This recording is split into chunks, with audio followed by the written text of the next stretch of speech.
directly into the water bodies.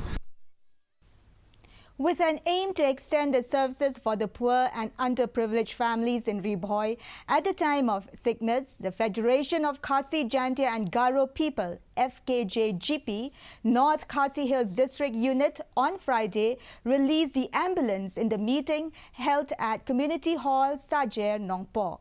The ambulance was released by the General Secretary of Fkjgp Central Body, LDN Ningdo, in the presence of Senior Vice President Central Body, Elton Wadri, Fkjgp District President Loista Lingdo, and many other leaders and members. The General Secretary, in his speech, has expressed his immense pleasure on such positive initiative of the district to release the ambulance, as many people need the service at the time of emergency, especially for the poor families of the district.